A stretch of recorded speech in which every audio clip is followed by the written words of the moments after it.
Dapo, I want to, you said that you are make sure pé rán mi lọ ẹ̀wọ̀n. Dapo, oh, mo ẹni tó dúró wájú ẹni. Èmi, àwọn tó hand over iṣẹ́ fún ẹ, wọ́n sọ fún ẹ pé wọ́n ò rí ṣe.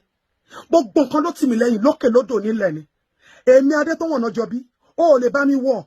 Àjọ máa jókòó, àjọ máa sọ ni. Dapo, it is our country. Ogun tiwa ni.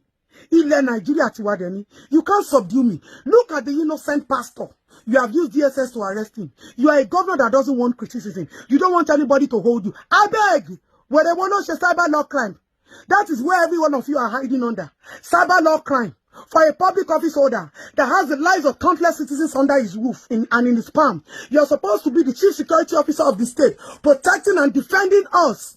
You are now saying we are cyber stalking you. Cyber stalk who? You want to tell you what toilet? Blow job go ben. Non-performing governor for that matter.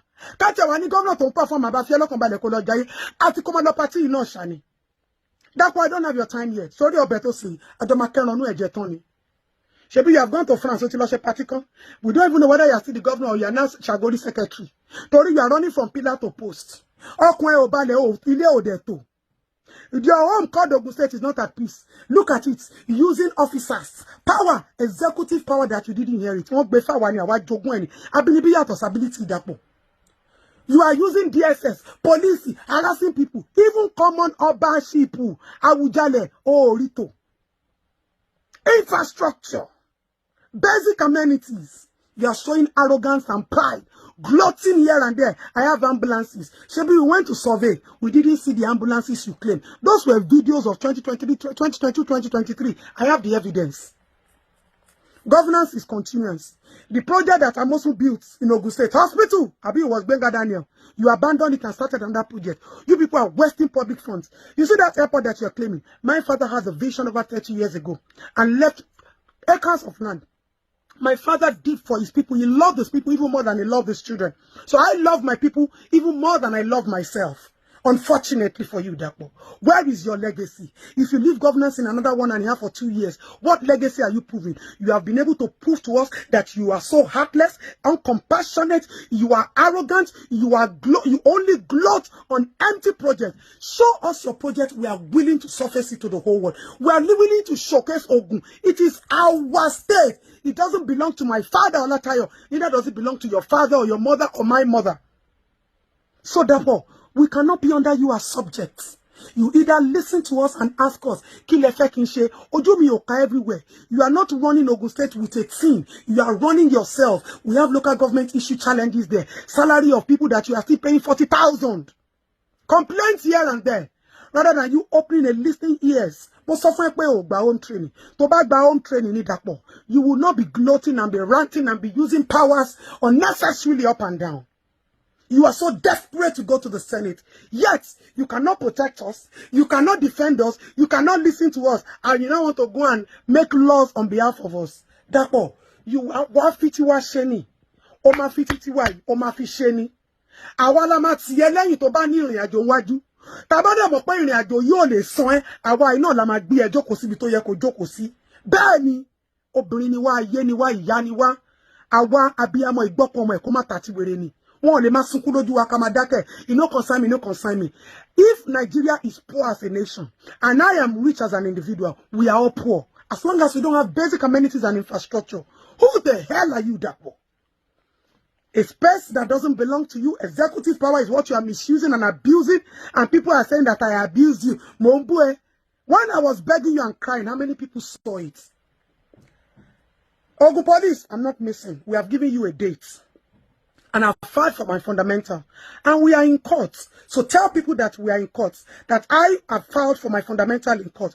Don't push a wrong narrative. And don't use anybody as a click and bait. I learned you're looking for my lawyer and you have held a doctor. You better leave those people alone. And face Makamua. I am the one standing for my people. And I have told you, we have just started. Well, you have given me a 6-count charge. You want me to prove my 6-count charge. Then stop running from pillar to post. Allow me come. Allow me. I will represent myself. I will present myself. Me o sir. The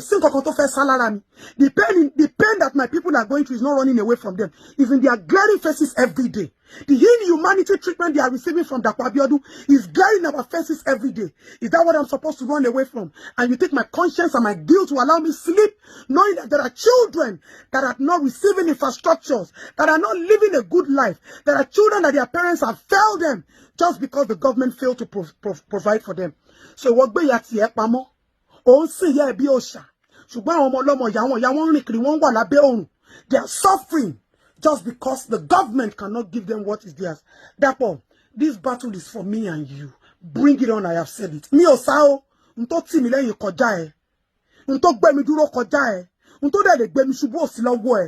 cannot lock me up in any prison. Stop gloating.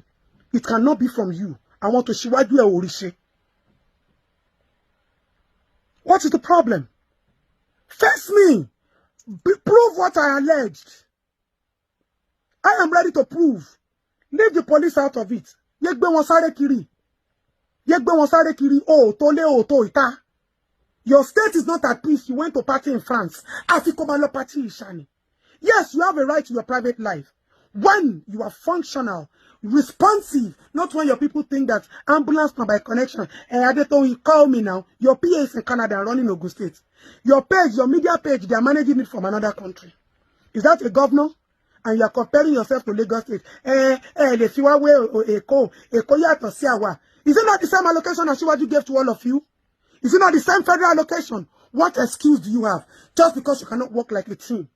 Now you are running up and down, gloating, oh boomy. Who are not going to abuse if not be you? You are my governor, have the right to abuse you. You don't know. You don't know. He who cannot fight dirty doesn't come into politics. Oh, but don't come and take money in hello. Kilo what the politics are there about me. Look at the likes of Governor Babajide Sanwo-Olu. I give credit to that man every day. A lot of testimonies that we give, he himself, he sees them as a shocker in the pages of this paper because his team are responsive. They do it. Your own team, you're running. I think by connection. So if you need ambulance, call me. I'll connect high places. Why do I need high places? Why do I need high places? It's public right. It's public entitlements. Dapo, me and you never ready. Ashin lost only part 10. So ni suru kini ton do elabe that executive power. I make bank on there. If not, if it is a sane society, so yakiru wo you win the governorship. So yakiru wo you win the governorship Dapo. You Ogun State is as good as fatherless. Ogun State is as good as a fatherless state. You want to shut everybody up. You want to call the shot. You want to give instruction. Governance is by the people, for the people, with the people. That's democracy and governance. We run the state together. Our contribution, your little contribution, the society will be sane, safe for every one of us. You don't know what you're into. Now you want to learn governance. You better stop running from pillar to post. And when you're ready to bring your head down, we will sit on it and we will sit as citizens, sitting on our governor's neck, pressing your neck. Not this one where you carry cyber crime. All the sand that you ran to go and meet. Who took your case? Who took your case? You now resorted to. You see, there are some people that I hold so hard. I have some people that they are my heartbeats. They have told me to cool down for you. And I'm trying to do that as much as possible. But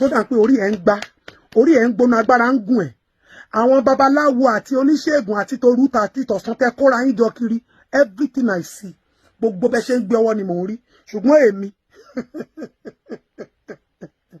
Dapo no be by mouth àbí na by eyes wọn sọ fún ẹ rárá o ká ló wò mí dáadáa ká ló gbé mi yẹ̀wò dáadáa wọ́n sọ fún ẹ pé ẹbọ jèbùrẹ́ ni mí. We will come back to your matter. Let me just address the people with the wrong narrative. I'm not missing no.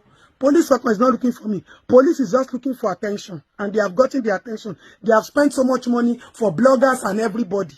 Me, not be me una they find. When una they find me, when I give una say I they come that day. You people should just be ready. Be ready. And to please, to everybody who has been saying, make we protest.